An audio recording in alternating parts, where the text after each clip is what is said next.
In the year 1997, the future is in chaos and turmoil. Mankind is on the brink of extinction. Brave survivors band together and build a time displacement apparatus to receive a signal from a parallel future. This transmission is the Wundercast.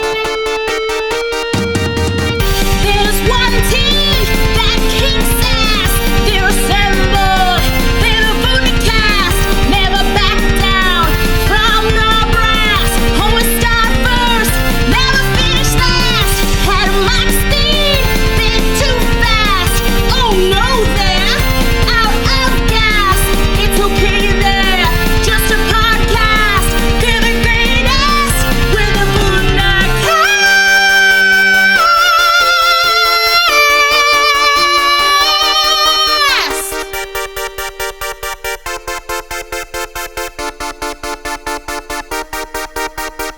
Welcome to the Wundercast, the official podcast of Wunderblog.com, and this is a special Wundercast wrestling episode where we're going to talk about some AEW coverage. The last time there was a Wundercast, we did Jason X commentary, myself and Danny, which actually got a surprising amount of downloads, despite the fact that it was about Jason X. Somehow, whenever we do a Friday the 13th, no matter how shitty a Friday the 13th it is, people are into it. That's why we're gonna keep doing them, baby. Yeah, right. All about Friday the 13th. So today we are talking about the aftermath and the surprisingly fantastic pay-per-view that was AEW Revolution 2022. I am your host, Steven, and with me today is our podcast champion, our trivia champion, Oh, that's right. our non-binary champion, D-Rock. How you doing? Reigning, defending. I'm good. I'm excited for some AEW recapping, and it's been a while. It's been a while since we talked about AEW, so I'm ready to get into it.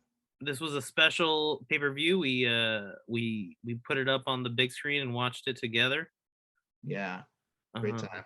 And we watched a lot of this build together as it was going. Right, yeah. The first big, I guess, pay-per-view build for Hangman Adam Page in his time now as champion.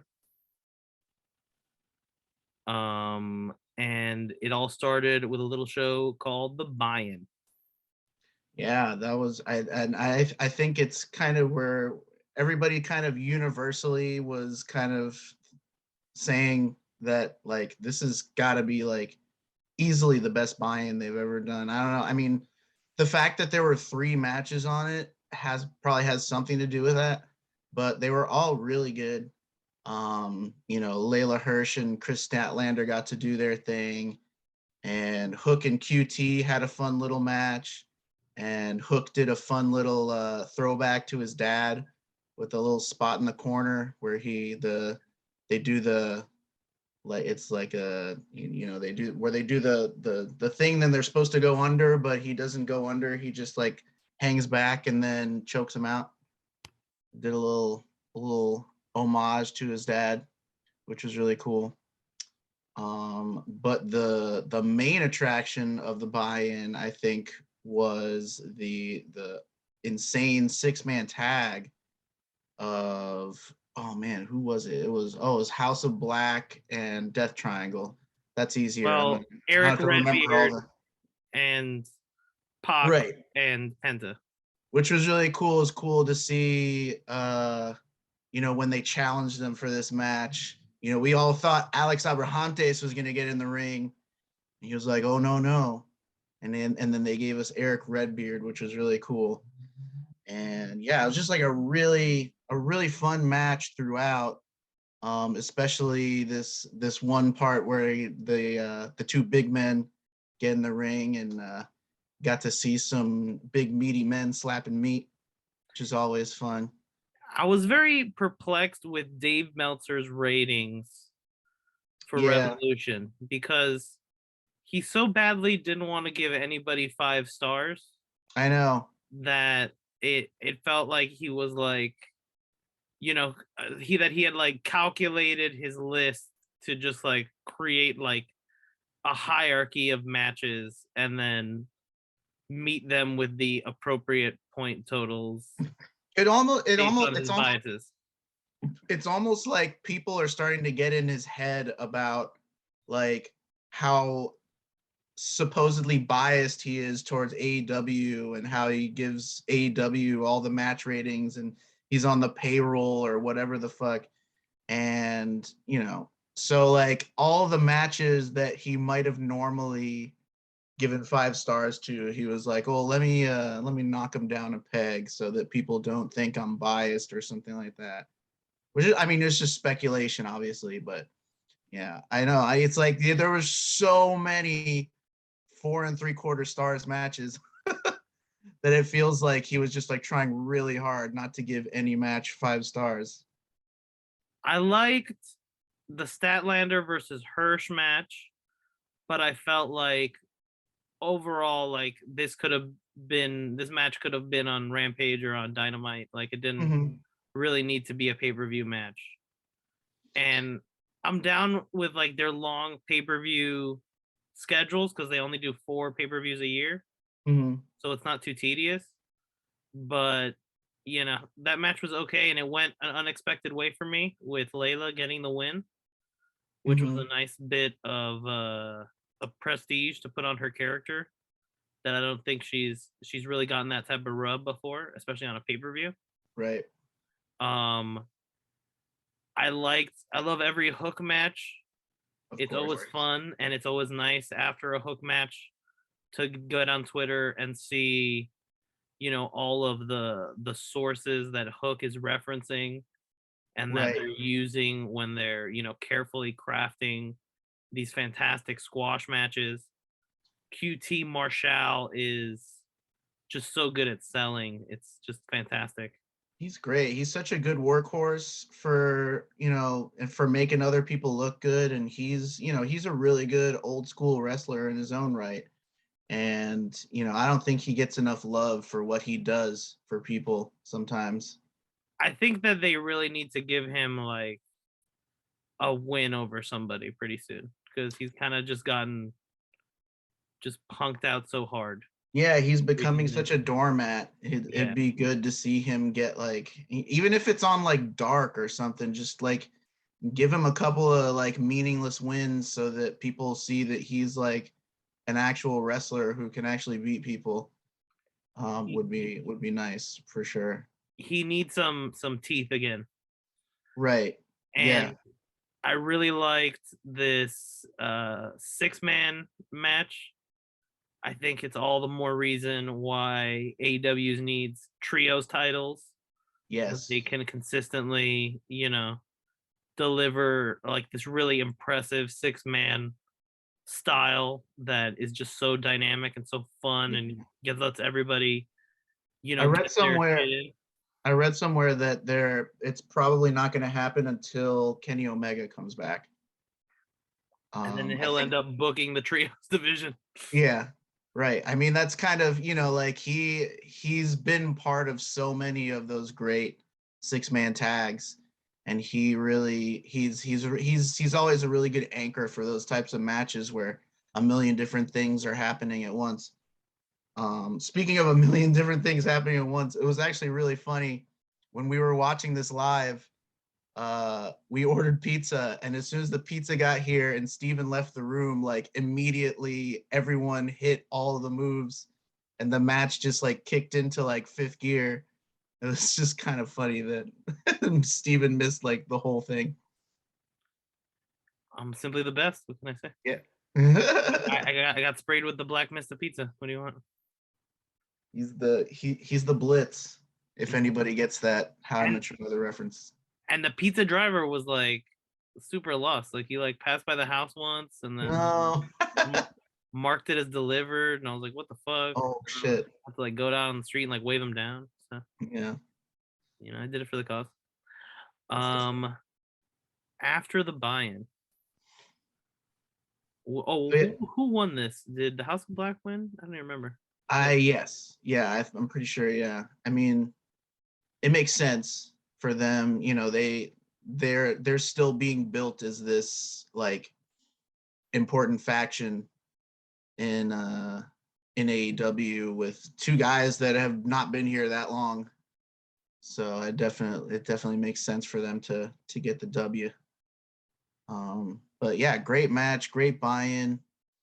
And Do you think they're gonna keep Eric Redbeard around? I hope so. I would love to see more of Eric Redbeard. I mean, he's not like an amazing talent or anything, but he provides a dynamic that I think AEW doesn't have that much. Like they have a lot of big guys, but they don't have a lot of these like huge, like really scruffy and like hard-nosed badass dudes. They're getting, I mean, like Brody King is another one that like, there's not a lot of, there's a lot of big guys in AEW, but not a lot that are like that, like really rough cut kind of, and like really, really huge guy that's like, like I don't know if they're 7 feet but they're like, approaching 7 feet. And there's not many of that kind of big guy in AEW. They have a lot of like somewhat more athletic or just like big burly guys, but not a lot of like rough, big beardy, hairy, rough hardcore guys. Yeah, I think he could be a good fit. I think he should be put in like a Miro type position where he's like always in the wings as a possibility, to have an ankle. Yeah, we haven't seen a lot of Miro, and I'm starting to wonder about that. I figured they were, holding him back till after the pay-per-view, but we've had a Dynamite and a Rampage, and we still haven't seen him. So it should be interesting to see what happens there. I think he's healing. Well, he's the word is that he's healthy, and he's just waiting for creative, whatever that means. So I figured that meant that like they wanted to finish the pay-per-view cycle and then like do something with him. So hopefully they will. So the first match, yes. First match was Eddie Kingston kicking off another pay-per-view against Chris Jericho, which was, I don't want to say surprisingly good, because for me, like Eddie Kingston is so good at so many things. And so, and Chris Jericho is still Chris Jericho.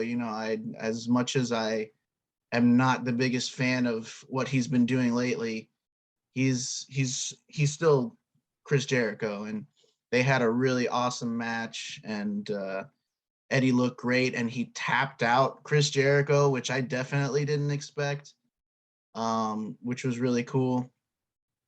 And I think the storytelling aspect of it was even better with like the whole, I mean, this whole feud has been kind of Jericho, the sports entertainer, versus Eddie Kingston, the like hardcore fucking fighter, like not even, I mean, he's a great wrestler, but he's more, of a brawler, even though he does have a lot of technical ability.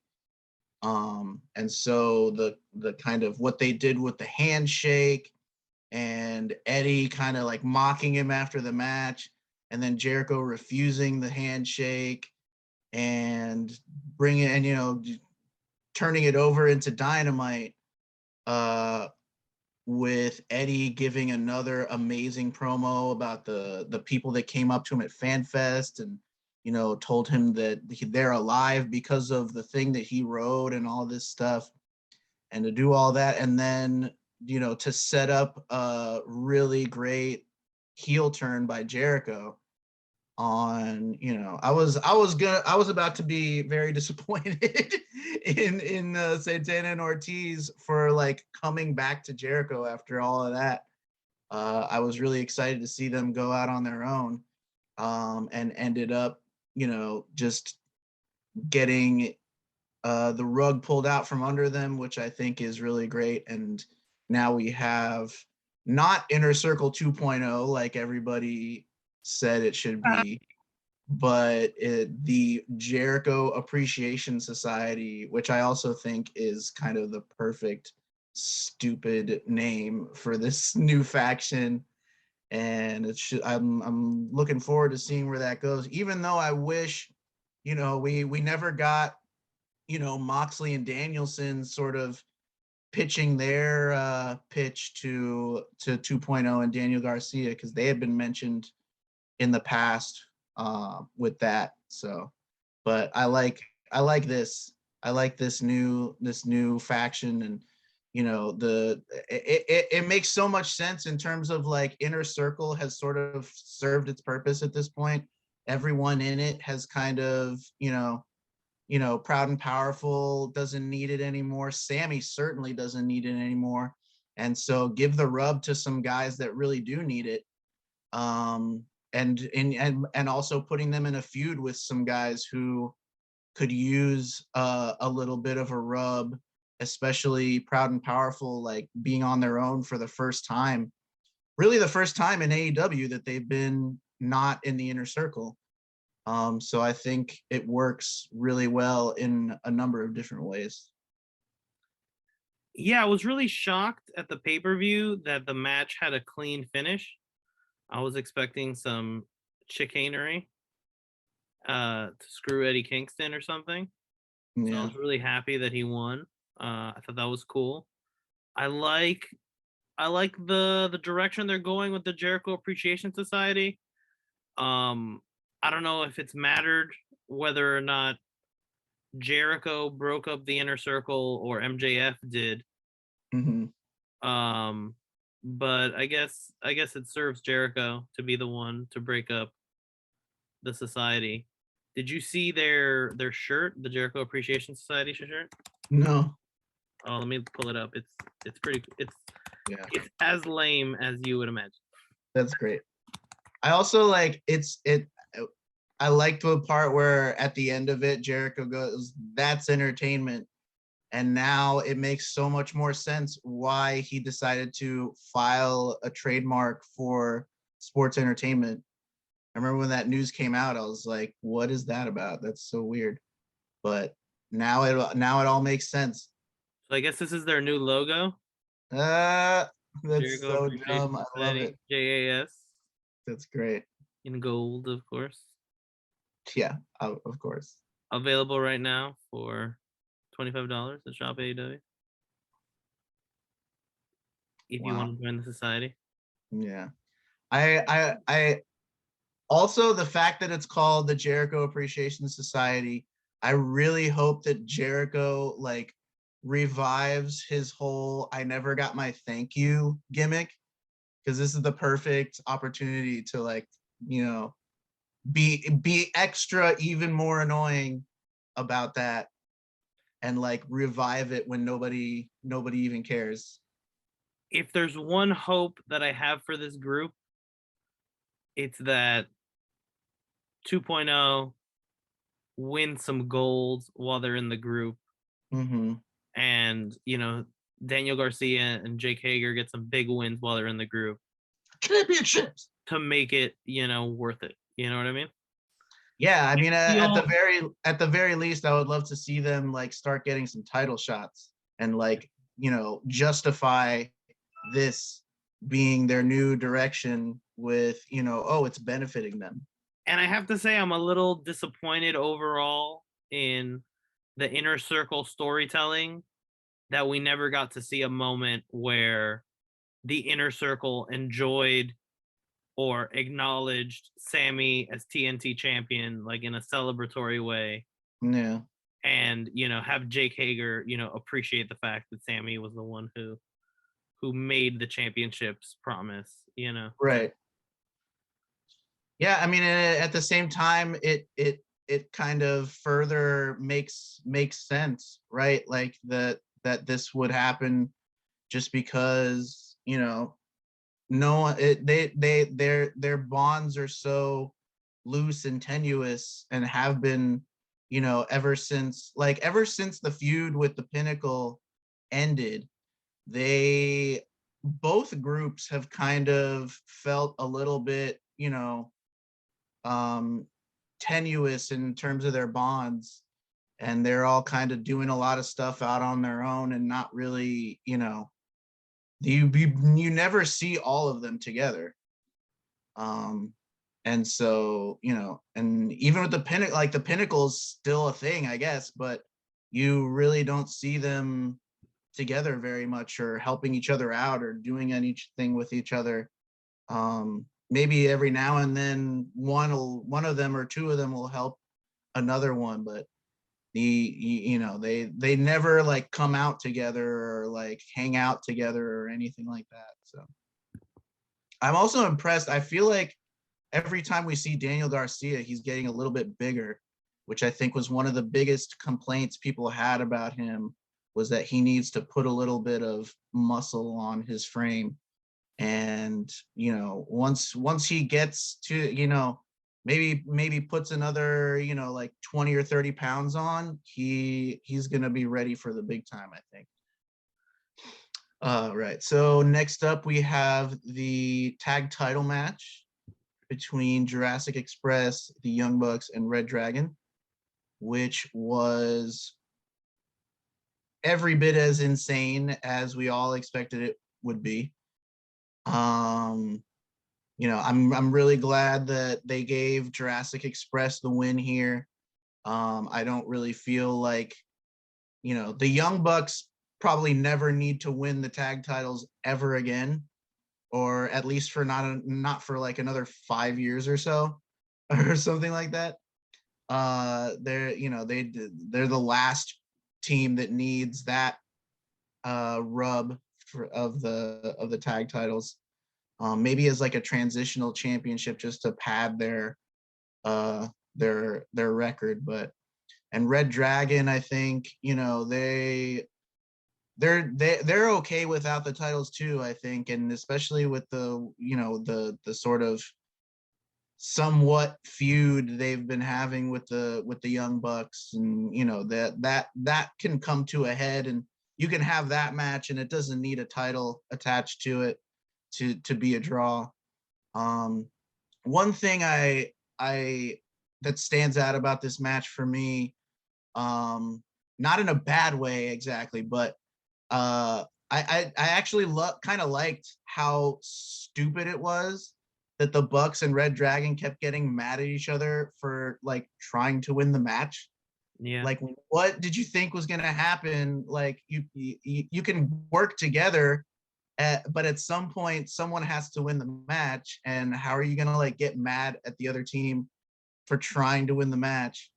Also, Kyle O'Reilly is just great, and I'm happy. I'm excited to see more of him, especially like his comedy moments are so hilarious. Where like that was early in the match, he was the one that like got mad at Matt Jackson for like going for a pin, and Matt Jackson was like, "Oh, okay, yeah, we have a deal." And then Kyle O'Reilly goes for a pin, and Matt Jackson's like, "What the hell?"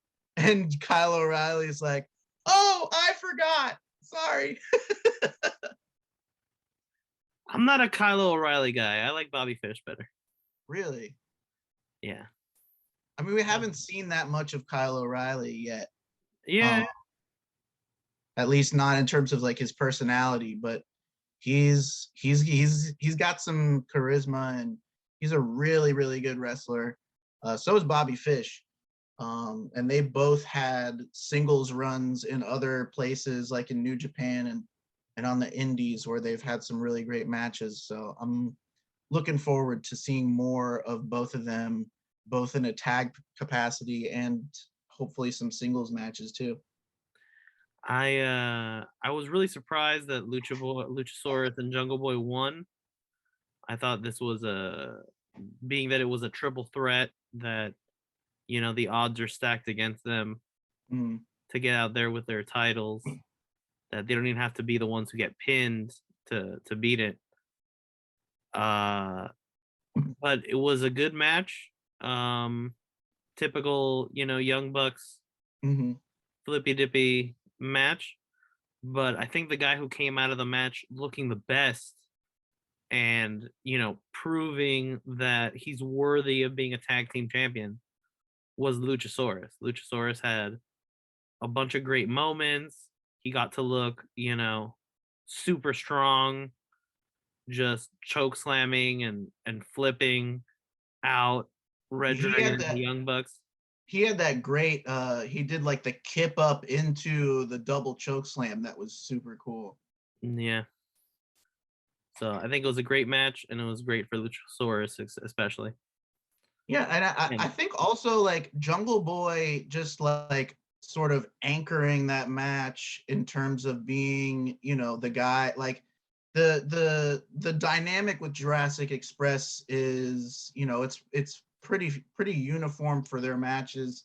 Not in a bad way. I mean, they have a dynamic that works where Jungle Boy kind of takes all the punishment and then gets the hot tag in to Luchasaurus. And I thought, especially in this match, that Jungle Boy, his part of that was really well done, with him having to overcome not just 2 other guys, but 4 other guys, and the way that he kind of had to weave through all 4 guys to try to get to that tag was also really well done. And I think he also has definitely proven his worth and his deservingness of being referred to as one of the 4 pillars of AEW. And that led to another tag team championship defense versus the Acclaimed, who I wish that the Acclaimed had gotten a little more time to build up a story on there, you know, with a feud versus Jungle Boy and Luchasaurus, just to at least get a video segment or a couple promos, because we saw how great they were with their small short feud with Sting and Darby Allin, where they made that whole music video, you know, parodying them. And I think that we would have been rife for some Luchasaurus Jungle Boy parodies. That I think we've been robbed of, but hopefully the Acclaim can get another title shot. I hope and so. We can get a rematch. I think part of it was like, I think there are certain matches that they book that, like, you know, that they kind of know that there's really no possible way for them to convince anyone that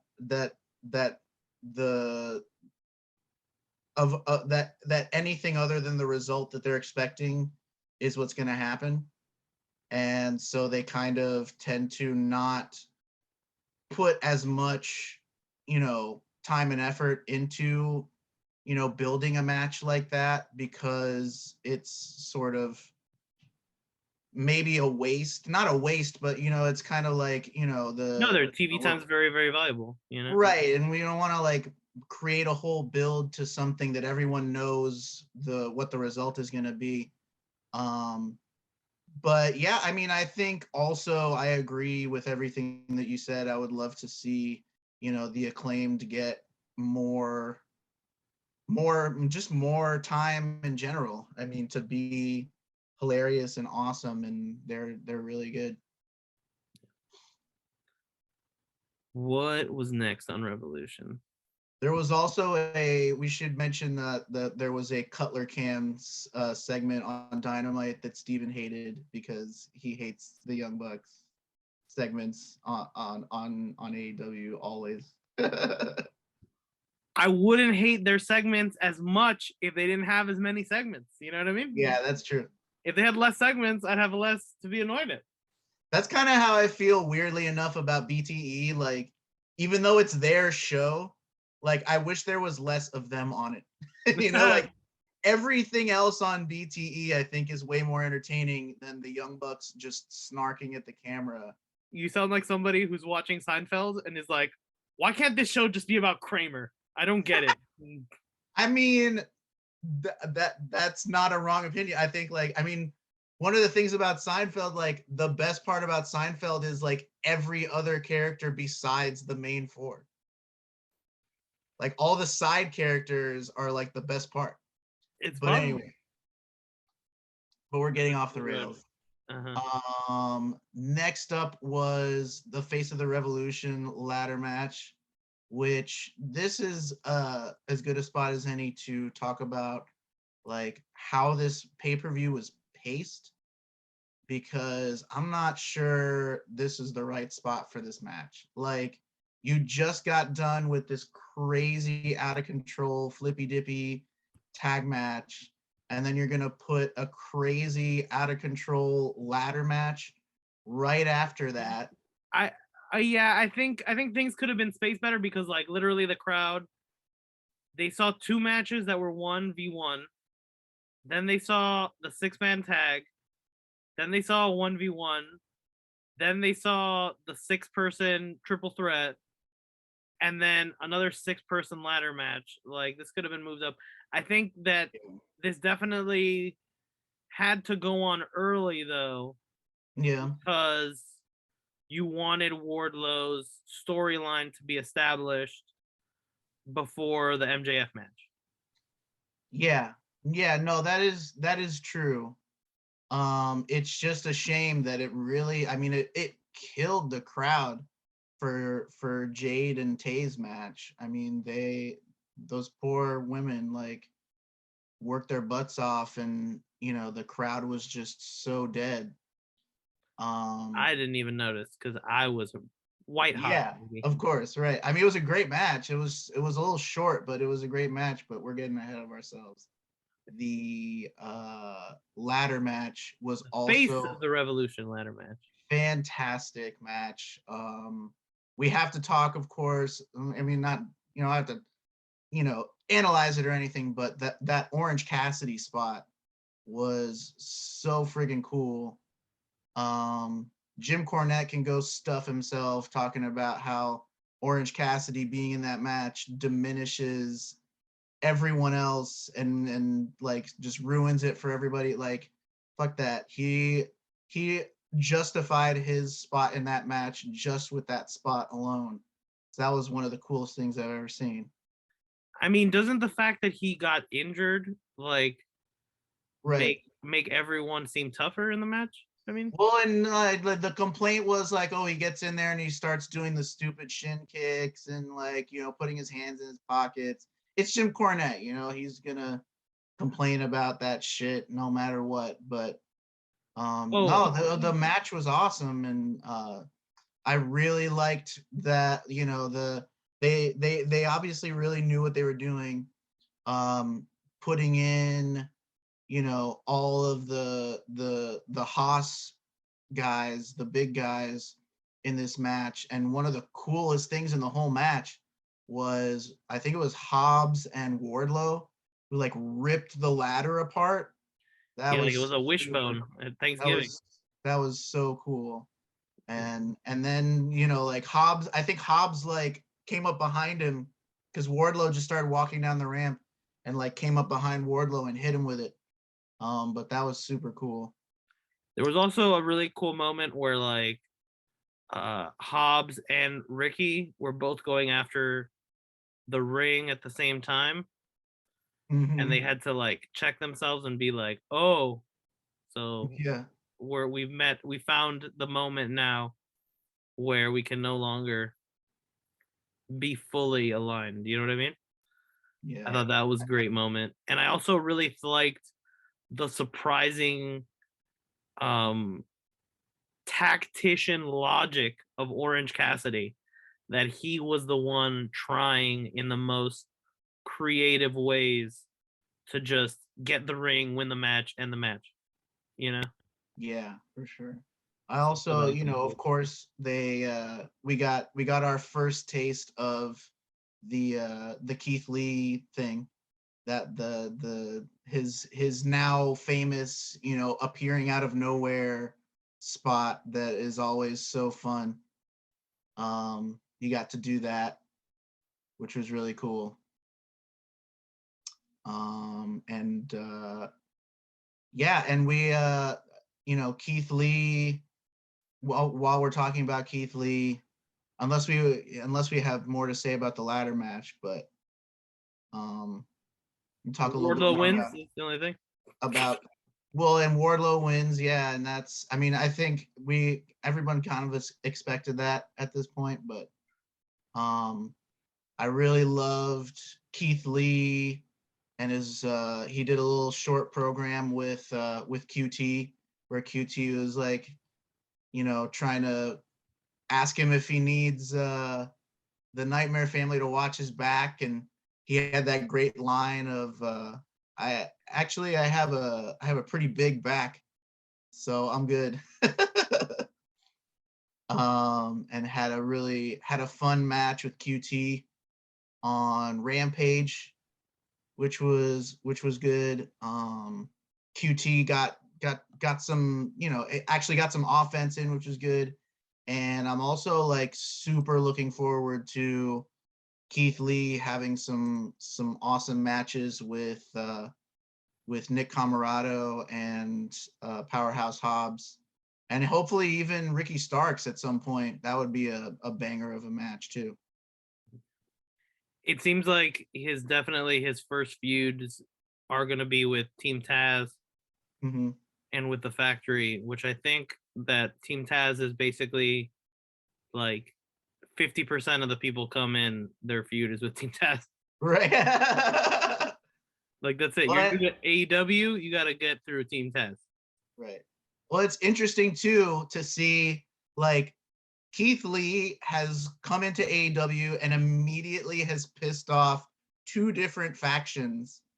And so it's funny, this is sort of the justification of, like, people are always like, why is almost every wrestler in AEW in a faction? And it's like, well, if you think about it now, Keith Lee probably should look into finding himself a faction, because he has two different factions after him. So it makes sense, Yeah.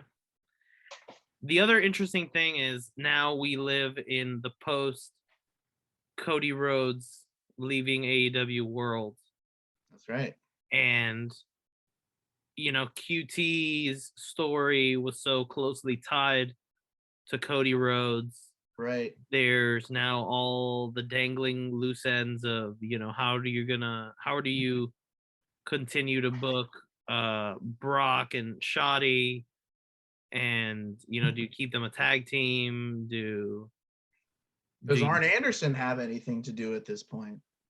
I think he can still, push his son. I think that makes perfect sense. Yeah, it does. I was wondering if, skipping ahead, if he might manage FTR or something in the future. I don't know. Yeah, that would be interesting. But I would be very interested to see, or at least my booking, if I was going to do something, I think it would be funny if QT sees how popular Hook has become. Yeah. And like rebrands the Factory into like the Hook Factory, and basically like starts treating Hook like he treated Cody Rhodes. You know what I mean? I didn't know. Yeah, I can see that.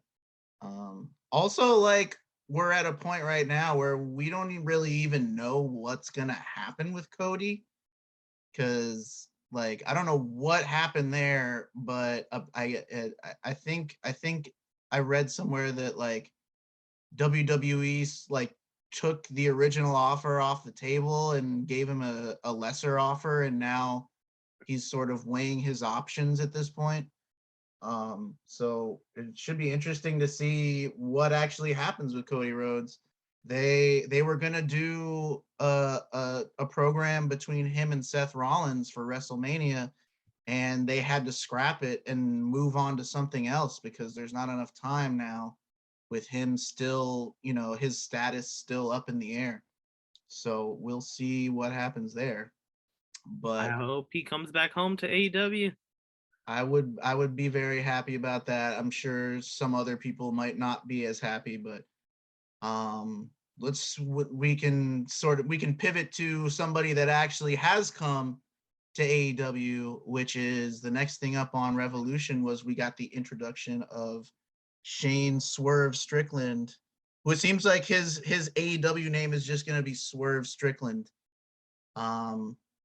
But Swerve is all elite, and I am very excited as a huge fan of his work in Lucha Underground as Killshot and his work in Defy. I saw him a couple times in Defy when I was living in Portland.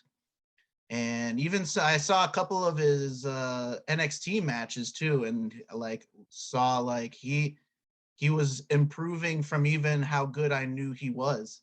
And I think we really got to see that in his first match against Tony Nese on Rampage.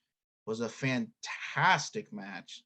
And I was particularly impressed with the fact that, this being Swerve's debut match, you always want to look like $1 million in your debut, but not only did he look like $1 million, but he also made Tony Nese look really, really good. He had great selling, and got to, Tony Nese got to, control a lot of the match, a lot more than I expected, actually, for someone who's just coming in and they're kind of hyping him up. And I hope that Tony Nese gets to sort of continue some of the momentum that he got out of this match, just because he lost, but he still got to look really good. And I think he came out of this looking strong as well. I think it's very interesting that that they put Swerve up against Tony Nese as his first opponent. Tony Nese has been hanging around AEW for a good while now, and just kind of hanging out on the sidelines.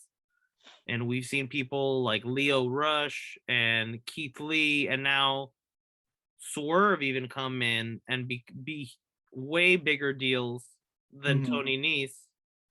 And I like that they're now, returning the favor and going to give him a little bit of a rub again. I think he looked fantastic in this match.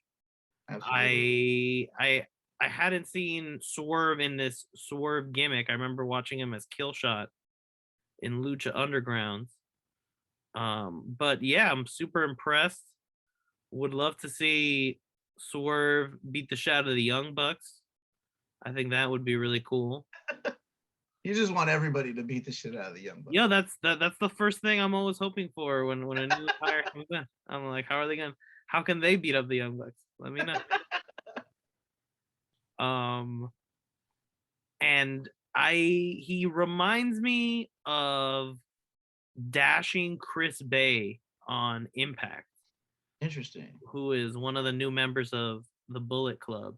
Right. And I would love to see Swerve versus Chris Bay. I think that would be a really bomb match.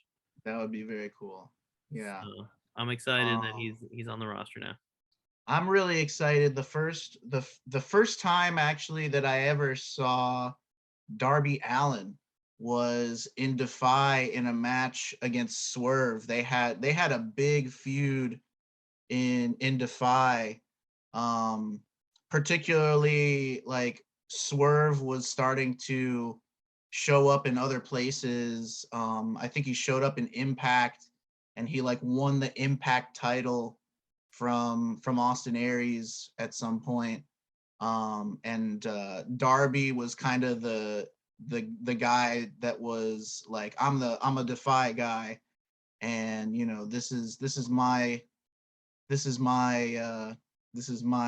promotion, and you're just kind of passing through and going other places and stuff. And they had a really, really great match that put Darby on the map for me. That was, I became a Darby Allin fan instantly seeing that match.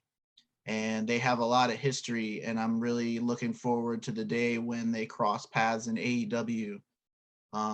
Because even before Swerve came to AEW, he on Twitter when Darby had his shot at the TNT title in the triple threat match a few weeks ago or a few days ago.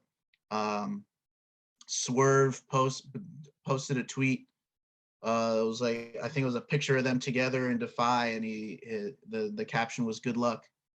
So that'll be really fun to see them together. You know, even see like Swerve go up against some of the old Lucha Underground people, and you know, maybe at some point a former army buddy will show up, and they'll maybe we could get AR Fox in here and revive the Hell of War match, which for me, that's one of my like all-time top 10 matches.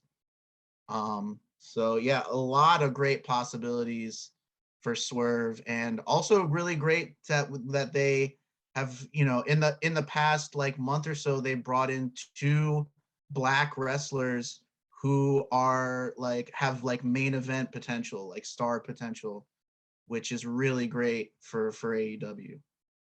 Hopefully they last longer than Leo Rush did. Yeah, for sure. Oh man, I wish we could get Leo Rush back in the fold, but you know, I guess shit happens. So Yeah. Shit so happens.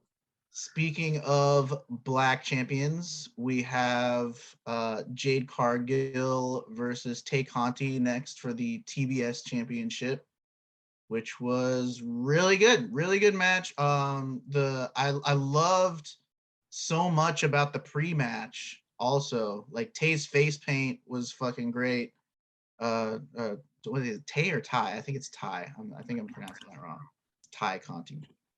It's acceptable to say Tay because their tag team is called Tay J. So. Oh, that's right. But also Jade coming out in her Mortal Kombat Jade cosplay was super cool, and she did the Kiss of Death, which technically I think that's a Melina move. Not WWE Melina, like Mortal Kombat Melina. But close enough. And I'm so here for it. And the internet exploded, of course.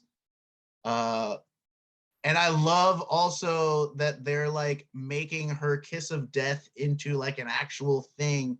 She did a whole promo about it on Dynamite, and that is super awesome.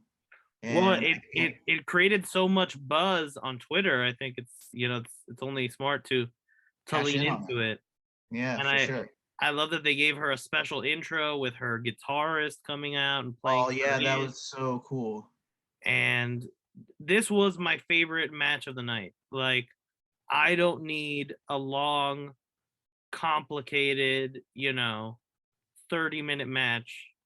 Yeah. I like, some good storytelling, a little bit of ups and downs, good guy trying to win, keep it simple. And I think this was perfect storytelling, and I love Jade Cargill as a champion. Mm-hmm. I was worried that she couldn't pull it off and have this type of run, but so far everything she does is gold. Yeah, I mean, she just very clearly it reminds me a little bit of Britt Baker last year, where like it's at a point now where every time we see her, she's like visibly improving in the ring. And it's really cool to see, especially now seeing like she's, getting trained by Bryan Danielson, and like it shows she's improving so much. And she's, I don't know who's gonna beat her, to be honest. I mean, who could you put over this person at this point? She's so dominant. She's such a surefire star, and like the whoever's going over her to take away to end the streak has to be somebody that you like are big time invested in and pushing hard, and like know for sure that they're gonna be the next like big thing, you know. If I were booking this on my phone, I would put, both belts on Jade Cargill before I have anyone beat her. Interesting. I'd make her a double champ, make her a That- double women's champ. That would be a money match too. Her and Britt Baker in a title versus title would be a draw for Yep. sure. And that would be and that would be that'd be a great like a main event for one of the like special edition Dynamite episodes. Like if they bring back like Fighter Fest or Fight for the Fallen. I would want to see it at Battle for the Belts. That's perfect. Yeah. Fun. The ultimate Battle for the Belts match. Yeah, for sure. Totally. And then it gives a chance for, two people to beat her and get the ultimate, rub off of it. Right. You could, I mean, that would kind of make a lot of sense in terms of like who, how to finally give her first loss, where you could do like a triple threat with two other wrestlers for, and it could be a 2 falls match, one for the TBS title and one for the women's title. And sort of you could have her not take a pinfall in that match, but still drop one of the belts. And that would be really interesting. And she could keep on saying like, oh, I'm still undefeated, until, we get to a point where somebody finally sort of breaks the streak, in earnest. She has to get tired eventually, like after defending this thing, eventually. Yeah. There's been some back and forth on Twitter between her and Athena, formerly known as Ember Moon in WWE, which would be a fucking great match. I would love to see that. And many of us have been dying for a long time. AEW's been signing all these people, but they haven't signed any of the women free agents, and there's some really good ones out there, but with Taya Valkyrie and Athena and a few others. They brought in Mercedes. That's the one person I think that they brought in since the massive layoffs. The other dream match that they were flirting with on Twitter afterwards was Jade was responding to Jordan Grace from Impact. Ooh. And she's just as strong, if not stronger, than Jade. Oh yeah. So that would be an amazing, muscle match to see. Yeah. I mean, in terms of strength, Jordan Grace probably has quite a bit of strength on Jade Cargill. At least in terms of just like pure muscle. But that would be a really cool match. There's some, I mean, you could book some really interesting stuff with a lot of Impact. I mean, getting Deonna Purrazzo or one of those people to in on it too would be really something. Yeah, I hope they go open challenge with it for a little bit. That'll be fun. That'd be great. I mean, that's kind of, what they did with the TNT title for a while. And I think it would be a great, she's been kind of talking about that. And I think Anna Jay might be the next person that like answers the challenge. But I think that's the way to go, especially for if like, to just in terms of like padding the streak before somebody finally breaks it, just have whoever, have free agents come in, have, people from Impact or wherever come in and try their hand at it.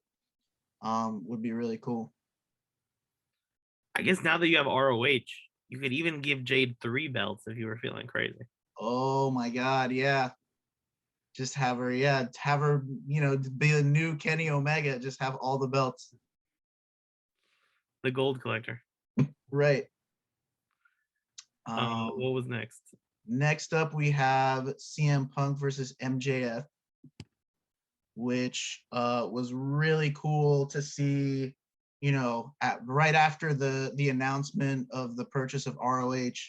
We get CM Punk coming out to his original ROH theme song, the Miseria Cantare by AFI, and coming out with his original like ROH look with the like basketball shorts kind of thing and all of that, which was really, really cool. And of course, there was a whole discourse on Twitter about like, you know, people getting mad about the fact that they're using this song that not everybody's familiar with, and it's, you know, kind of ridiculous how invested some people are in, you know, the courtship of so-called casual fans who are apparently defined as people who watch wrestling like less than once a month and don't know how to work a computer, I guess. Yeah. How dare they have Easter eggs?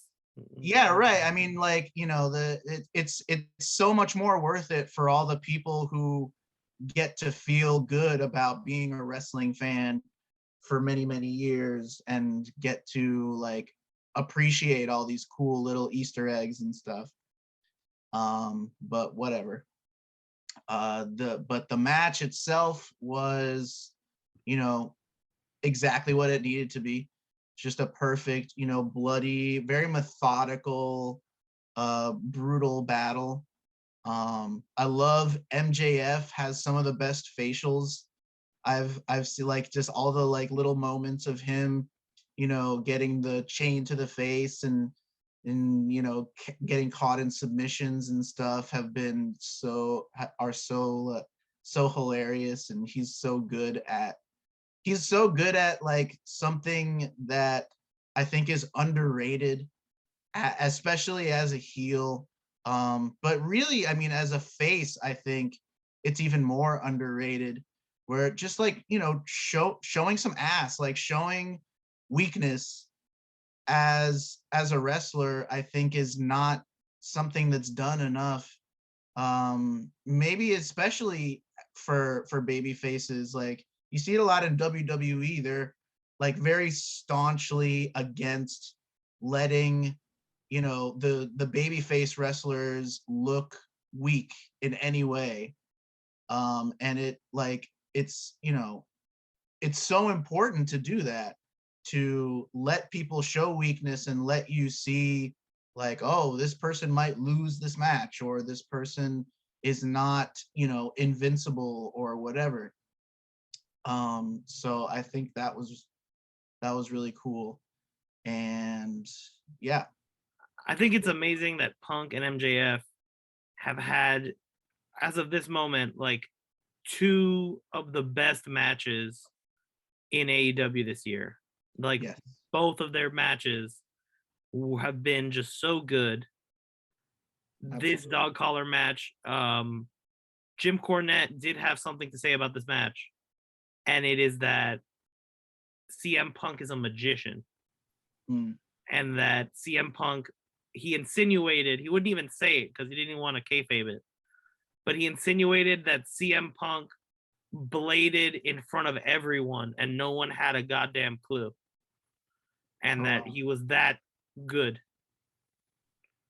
and that CM Punk is on like another level right now, and I can't really, I mean, as good as his entire career has been, he has been as good as he's ever been in his run in AEW. I mean, all of the like, I don't know, but I feel like their first match was like even better than this one. This one was great. It just was, it was so methodical. It got a little bit slow at times, but like not in a bad way. But the first match was like I mean, that was, I just feel like you kind of have to put both matches together. Yeah. Because they're the same story, and right. This match has the payoff that builds to Wardlow, which we didn't even hear from MJF this week after this loss. Right. Dynamite, that's right. Which this is probably one of the few Dynamites that we've ever seen without any MJF. Which or just CM means Punk. that when he strikes again, like it's gonna be all the more crazy. Like he is definitely coming into play in this Wardlow Scorpio Sky match. Right. Whether Yeah, I mean this feud, this whole feud between Punk and MJF has been like, I mean, I have a hard time not putting it like the best feud that AEW's ever done. I know the Hangman storyline is definitely up there too.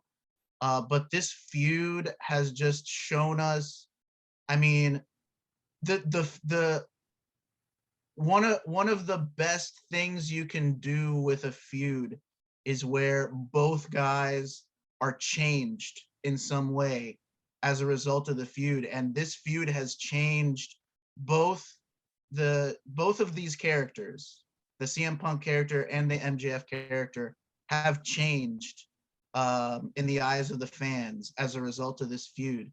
And I think you're especially going to see that with MJF when he does come back. I think this feud has in some way leveled him up or like evolved him in some way.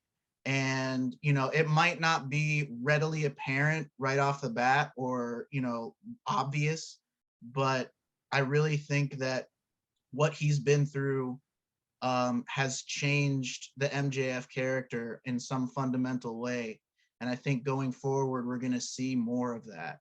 And, you know, and also he brought something out of CM Punk that we haven't seen yet in AEW and probably never saw in WWE either.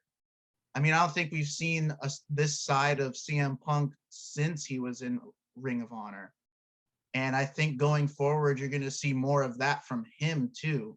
And I'm really, really excited to see where each of them goes in their trajectory of their character development in AEW.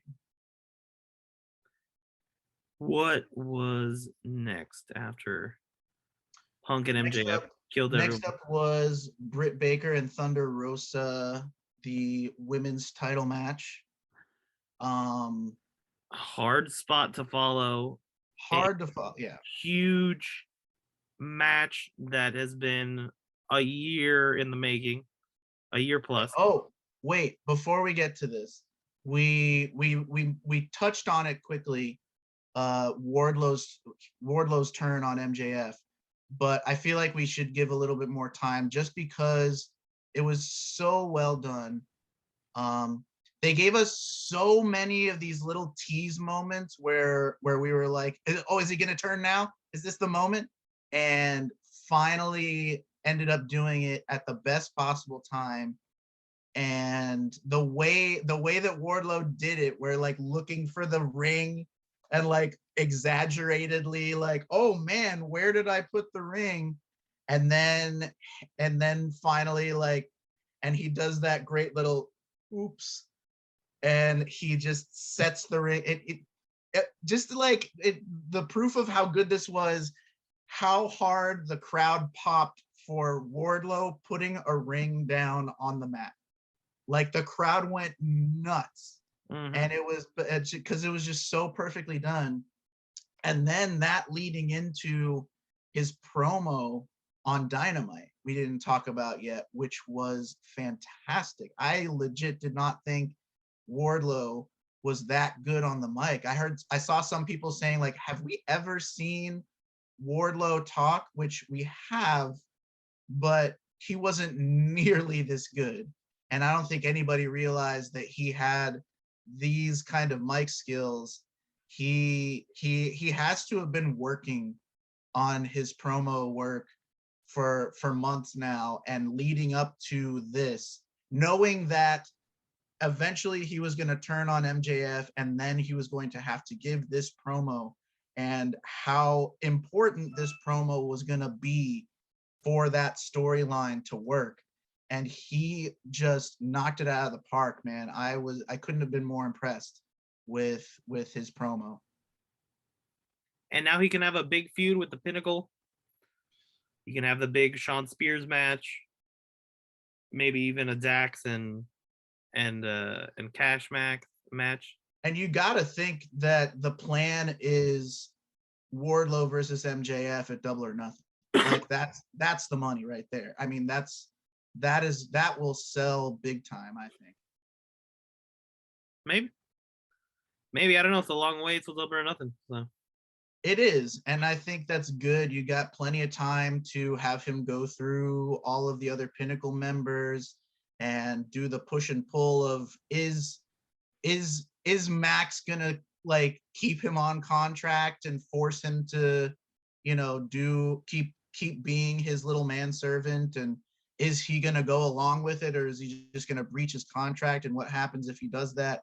All those little things that you can do leading up to, the end of May. Will Max even let him get his title shot?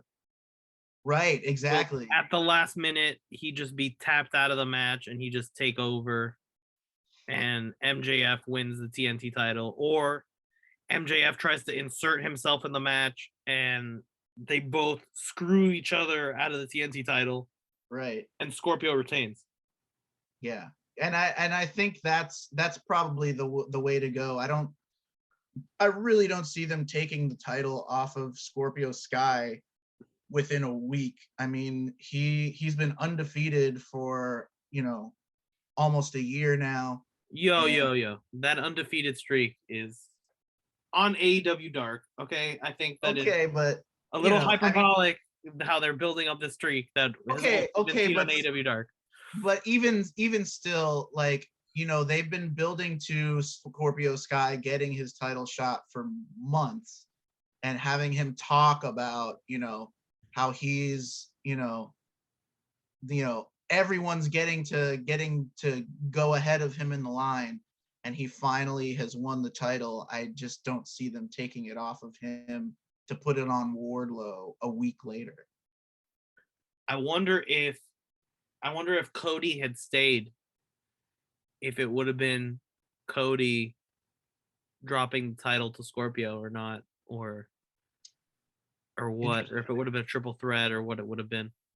Yeah, that it does beg the question of like when that question. Well, and when he won the title from Sammy and then dropped it back to him almost immediately, was he supposed to keep the title for a while? And then they realized, well, he might not be coming back. We should probably take the title off of him just in case. You have to wonder if he was meant to have a longer run with the title and they just didn't know if he was coming back. But yeah. Anyway, so now we come to the women's title match, Britt Baker and Thunder Rosa. I will say, I don't think the build to this has been as bad as some people say it has been, but I definitely agree that it should have been much better. It really, we've been waiting for this feud ever since the unsanctioned match, the, match of the year of last year in AEW. And, everyone's been saying that Thunder Rosa has to be the one to take the title off of Britt. And, it was so eagerly anticipated. And that might be part of the reason why people might have psyched themselves out and expected more than AEW could deliver, maybe. But yeah, I mean, it just wasn't, I think the whole thing with, Britt hiring Mercedes to take her out and all of that, like that was fine. But I think, they needed to elevate this to the blood feud that it was when they had their first really memorable match, and they really didn't. And I think the match itself kind of suffered a little bit from that, and combine that with the fact that they had to follow CM Punk and MJF, and I mean, it just, the crowd was really dead. and it's a shame. I don't think that they gave Thunder Rosa enough on Dynamite or Rampage to build this match, and her as a, you know, babyface, you know, a babyface, huge babyface threat. I don't think they did enough. I don't think she did the promo that makes you, you know, want to see this huge match. Right. I don't think she went far enough. I Yeah, think I mean, in this San Antonio at St. Patrick's Day Slam, I think their cage match, she's definitely going to pull out all the stops and it's going to be crazy. right. And we'll see if she deserves this title or not and is going to get it. Yeah, and I think that Thunder Rosa just hasn't really had enough agency in this whole feud. I mean, just the fact that like she wins the match to get another title shot, and immediately Tony Schiavone is like, "Oh, it's going to be in a steel cage." Like she should be demanding that it's in a steel cage. She needs to be like the driving force behind all of this. We needed to see like weeks and weeks of Britt like screwing her over and antagonizing her, and we just didn't really get very much of that. And so, you know, and now everybody kind of knows that the cage match is probably going to be her sort of coronation, and it all kind of feels a little too obvious and a little too cookie cutter and preordained almost at this point. And I feel like there's just not the kind of heat that this match deserves. And what had to follow this fantastic match where Britt Baker retains also new beautiful championship. Yeah, we should talk about how what a massive upgrade that belt is. And we should also talk about, we also got Jamie Hayter versus Mercedes Martinez on Rampage, which was really awesome, really stiff and hard hitting. And I definitely want to see more of that. And since there's not really another spot for it, we also got a really great tease of the continuation of the Sheeta Deeb feud, which I'm really, really excited for, especially because Hikaru Shida apparently is going to cut Serena Deeb's head off. Whoa. Oh my God, I'm so excited. But what had to follow that was Jon Moxley and Bryan Danielson. Whoa. And that was another fucking great, just exactly what it needed to be. You know, there's almost kind of a sparring contest of both guys just trying to like show each other up with violence. And it was, you know, it was really, you know, I mean, it was exactly what you would expect out of these two guys. And also gave us the one of the most unexpected debuts we've seen in AEW of William Regal coming out and, you know, slapping some sense into both guys and giving his really beautiful, amazing promo on Dynamite, where he missed his time cue apparently, but no one cares because it was amazing.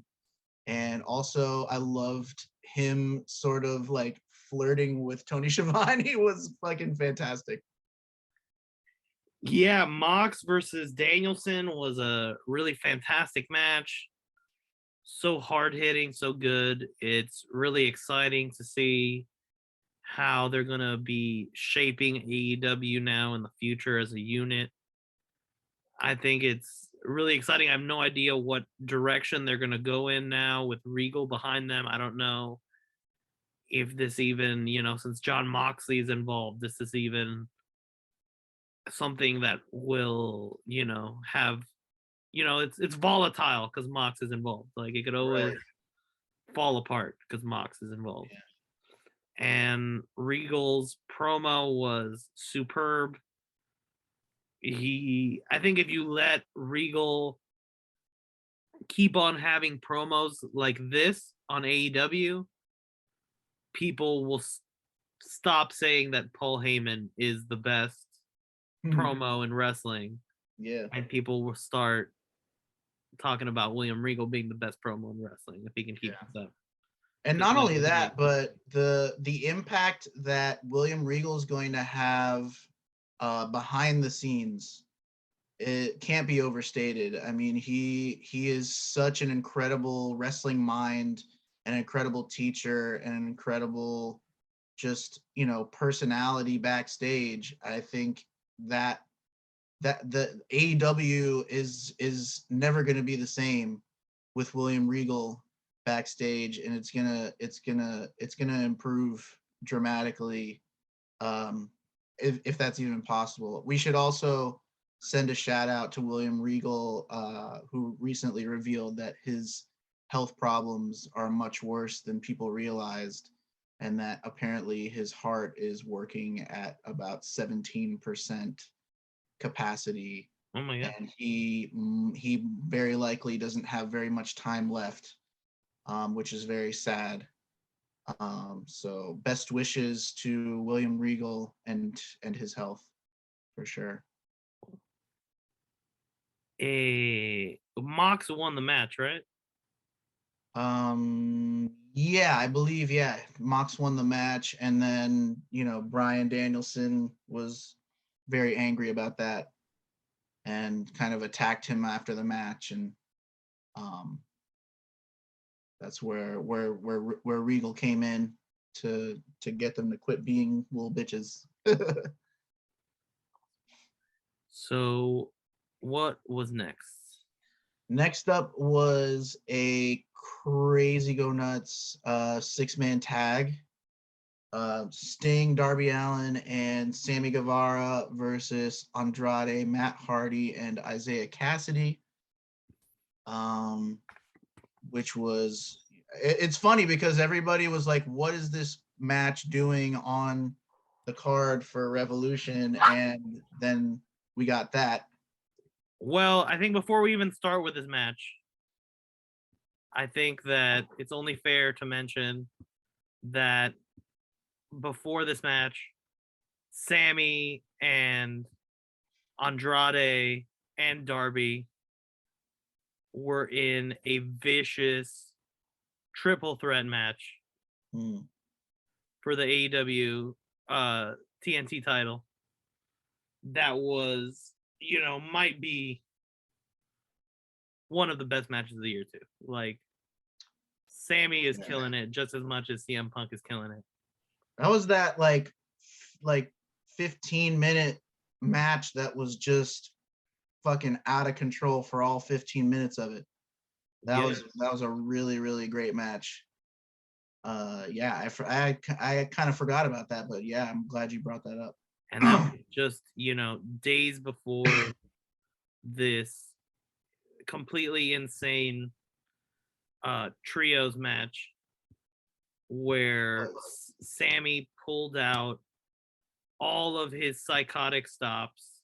Yeah. He went off of the top of the entrance into two tables. Oh my god. Mostly just the one, really. Yeah.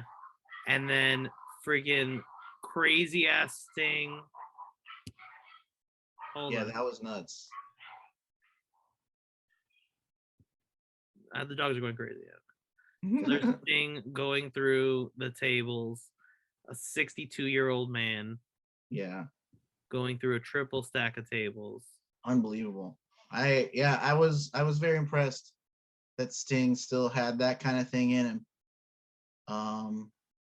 But I as insane as this match was, I do still kind of feel like this could have been like a Dynamite match. And like, I think, that you could have used this time to maybe give some more time to the women, or maybe even get another women's match on the card. It was a great spot for where it was because it kind of woke the crowd up again. After I kind of felt like I kind of felt like it killed the crowd a little bit before the main event. Yeah, maybe. Because it popped the crowd so much. Maybe. It would have been a good buy-in match if you would have cut stuff from the buy-in. Yeah, just have like this and the other 6-man tag could have been really cool. And then like Hook and QT. Yeah. Oh, that's taking spot away from women. So But this is the last match myself.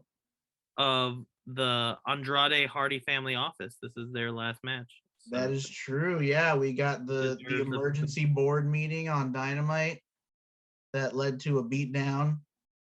And then we got Jeff Hardy showing up on Dynamite, dancing his way down. Everybody was making fun of him so hard for dancing down the ramp while his brother was getting beaten up. It's his first time in AEW, y'all. Like, of course he's gonna do the dance. That's his thing. Like, and he did it quick. It wasn't like he was just like wasting time. And fucking Sting and Darby had already sort of saved Matt a little bit, so it's not like he was in like dire jeopardy. I liked how they built the segment with, Private Party standing behind him with their thumbs up and then turning it down. Yeah. I thought that was cool. Did the Batista thing. I hope that all of the members of the family office now get a little bit of a makeover and a little bit of an attitude change. Mm-hmm. And we get to see what Andrade's influence, how it affects them. Because they definitely have been sort of, the C tier faction on AEW. So I think that this betrayal of Matt Hardy is going to help them out. And also, don't they need like a lawyer? Like Matt Hardy had like litigious paperwork to bind them. Doesn't Mark Sterling have to come in and clean this up? Come on. Oh yeah, that's a good point. Yeah, but I think I think you hit the nail on the head a little bit, like in terms of like, Andrade can elevate this stable. The stable can elevate Andrade. I think this really works out really well for all of them. Andrade's run in AEW has been not that underwhelming, but it hasn't been what people might have expected. And HFO has definitely been a very like third tier faction, and I think this change could do wonders for everybody involved. So I definitely agree with that. So the only beef I have with this segment being on this show is that this was the night on AEW of faction betrayals, faction restructuring. Like, this was the night of nights on AEW. I think it makes sense to do that, like the coming off of the pay-per-view to kind of hit the reset button on a few different things is a good direction, I think, to kind of like really mark the passage from Revolution to, the next however long, like the next year or 2 years or whatever it's going to be. And I don't know. I think that you could space it out a little bit, man. Come on. Yeah, I mean, you could. I like it. I like the having that like one show where just like a million different things shift and the whole promotion looks a little bit different moving forward, especially in the Fallout episode of a pay-per-view. I think that it works for me. So, and now we've got, there's so many Hardy Boys dream matches that are in the cards now. They had some really sort of legendary matches with the Young Bucks when they were both in Ring of Honor before AEW. and their FTR's there, Lucha Express, And or they can Lucha pull up Lucha that Brothers, tape library now. Jurassic Express. Yeah, there's a lot of potential, and also potential Jeff Hardy matches with Sammy Guevara and with Darby Allin. Apparently, is one that they seem to be building up to. Yeah. But So- Jeff Hardy and Sammy Guevara, like, somebody might die in that match. That scares me a little bit, but also excites me. So the other big match that came out of this was Sammy versus Scorpio Sky, Terrific match. and Scorpio finally getting a little TNT title gold around his big waist. I like that they kind of pulled the same sort of thing that they did with Cody when he lost the TNT title, where he was defending the title like every week and getting pushed to his limit every week. And everyone was kind of like, he can't keep this up. Something's gotta come out of this. And the end result was him just getting fucking destroyed by Brody Lee. And he got his win back eventually, but they kind of did the same thing with Sammy here, where he was having these grueling matches over and over and over, and finally he just reached his limit, and apparently like kayfabe injured his ribs and ended up losing the title as a result. And that's I think it all very geniusly came from missing and just face planting into a table when Scorpio moved off the table. that was a nasty bump, man. And then ever since Sammy missed that big spot, the match just got away from him. I think it was a seminal moment in that it was the first time at least the TNT and TBS audience got to see Ty Conti as Sammy's girlfriend on screen and not just on social media. Right. And and they kind of fed right into the seemingly forthcoming take Ty Conti and Paige Van Zant feud, and she signed the contract on her butt, which was fantastic. Yep. But yeah, great match, great storytelling, and I'm really glad that Scorpio Sky is finally getting his time to shine. And the only thing that was better than Scorpio winning the title was Ethan Page selling Scorpio winning the title. Yeah. As if it was the most, dramatic thing that's ever happened to him in his life. So good, yeah. I love it. I also love that Scorpio posted on Twitter that he is only going to keep one of the TNT belts because he's giving the other one to Dan Lambert to put up in his office with all his other championships, which is kind of the perfect payoff. I feel like the whole thing has been worth it. The whole 2 belts has been worth it just for that. Yeah. Makes sense. Yeah. And also we should mention a fantastic match between Darby Allin and Mark Quinn on Rampage also sort of came out of this. And that was really fun. And we also got to see for the first time the Hardy Boys in their old school ring gear, which was super cool.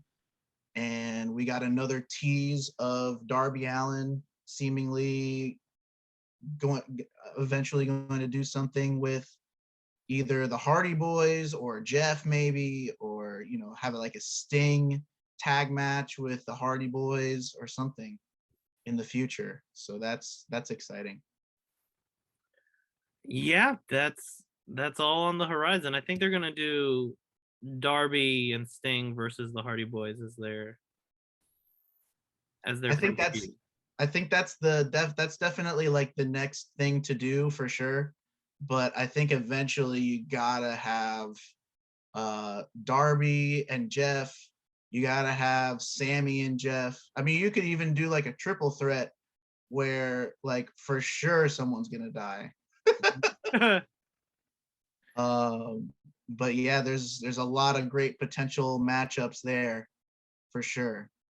And you also have like the history between Sting and Jeff Hardy is there for the taking too, with their total mess of a TNA Impact match that is now famous for Jeff Hardy showing up in no condition to wrestle. Yeah, that's yeah. I think in the words of Mark Henry, it's time for the main event. It's time for the main event. It is. It's true. Adam Page versus Adam Cole. And first of all, of course, we gotta give props to Adam Page for wearing the Pride gear in Florida after the whole bullshit with the Don't Say Gay bill and all of this nonsense. I also, you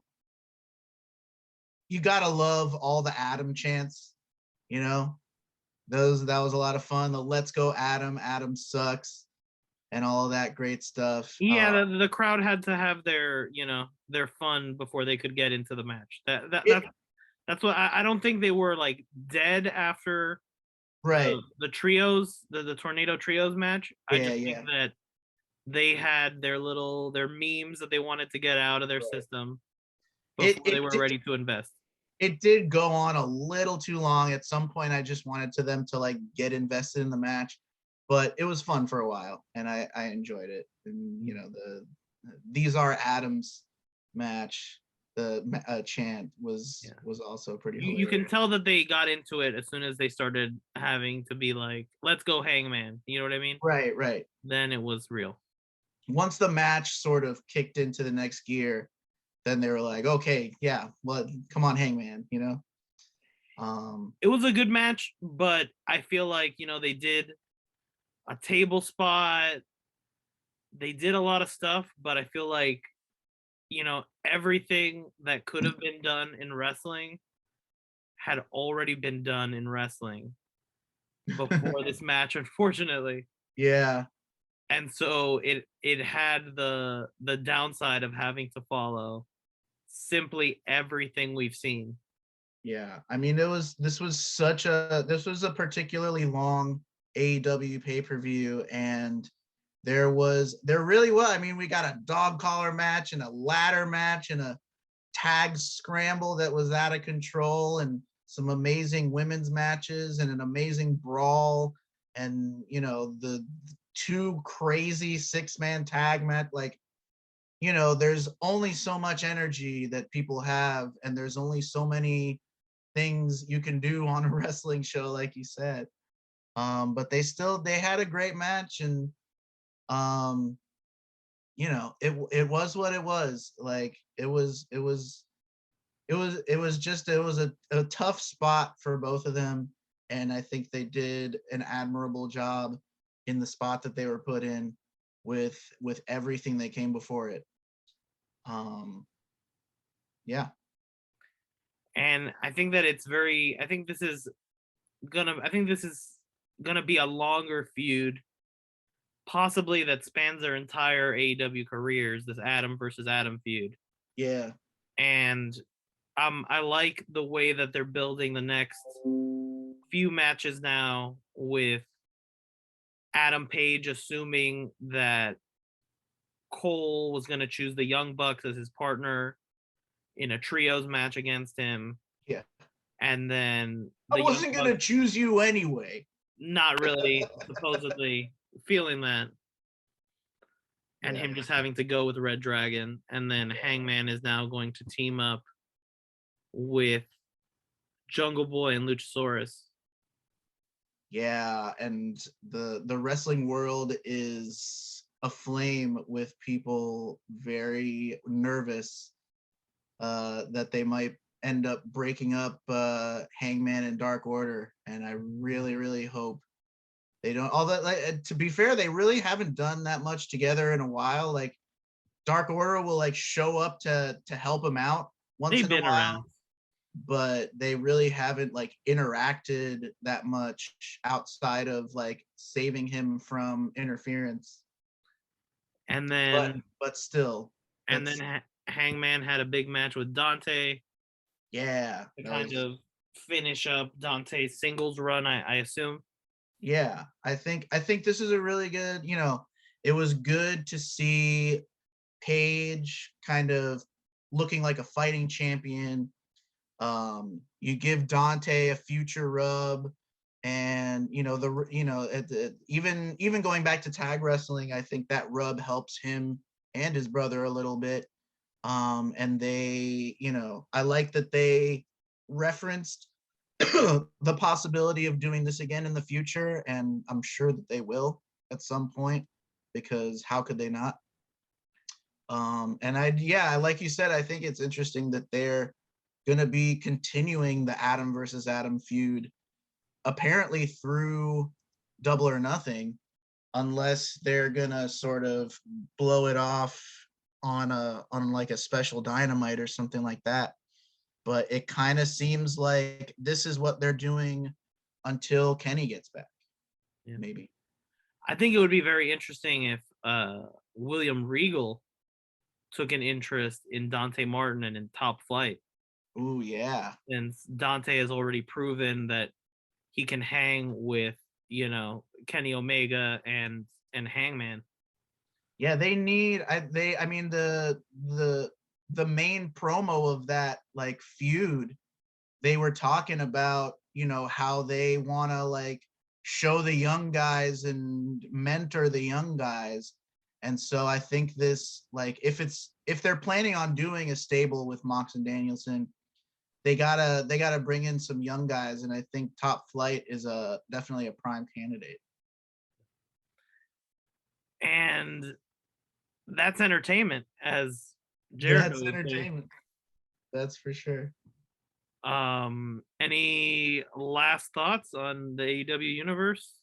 Final thoughts. I mean, I just like, as we were talking about everything, it made me realize how exciting the future is. How not just but just like even the near future, like what's going to happen with all the different threads that are going on. There's a lot of great possibilities for things going forward, especially with, Keith Lee coming in, with Swerve coming in, with Jeff Hardy coming in. And, there's guys that have been gone for a while that are hopefully coming back soon, like Kenny Omega and Miro. There's just so much to be excited about in AEW, and I think I didn't even fully realize how exciting the near future and the distant future even is in AEW until we were really like broke things down like this. So I'm really excited. That's my last word. The only thing I think I haven't put over that I've been excited about is I really like Penta Oscuro. Yeah. And I love Dark Alex, and I like having this Dark Penta in AEW. I think that's going to be beneficial to a lot of great wrestling entertainment. Absolutely. Penta is like the coolest fucking wrestler on the planet, and we really like, that was one of the things in that 6-man tag. We really got to see like so many fucking super cool Penta spots, and I'm definitely excited to see more Penta Oscuro. I'm also holding out hope that I'm lighting a candle that Cody Rhodes returns. Amen, brother. And that he challenges for the world championship. Maybe a mysterious masked wrestler appears. Fuego Dos. No, not even Fuego Dos. Like a brand new persona that Cody would make up. That for some reason his mask also has like a neck covering to cover his neck tattoo. And for some reason he has like a nipple strap over his dream tattoo. And he just comes in one night, wins the belt, and then reveals that it's been Cody and Brandy all along. Like Hulk Hogan with what was it, Mr. America or whatever the fuck it was. Exactly. That would be hilarious. Exactly like that. Like we have teases. We don't know if it's Cody. We suspect, but there's no. Except that if you're gonna go the Mr. America route, like it was so painfully obvious that was Hulk Hogan. That would be even funnier to do it like that. His neck tattoo is even worse now. He's got just like it's just tattoos. Like glaring. He just put even more tattoos on his neck. He's like, no, Cody only has one. I have 5. What are you talking about? I'm all neck tattoos. Yeah. Oh yeah, good stuff. I have been your host, Steven. And I have been your non-binary world champion, D-Rock. And remember, kids, when life gives you the inner circle, you make the Jericho Appreciation Society out of it. Yeah. Hail Wunder. Hail Wunder. Wundercast? Give it up for Wundercast, man. What an adorable name. You're listening to the Wundercast. What's up, everybody? This is Jason David Frank, Green Ranger. You're listening to Wundercast.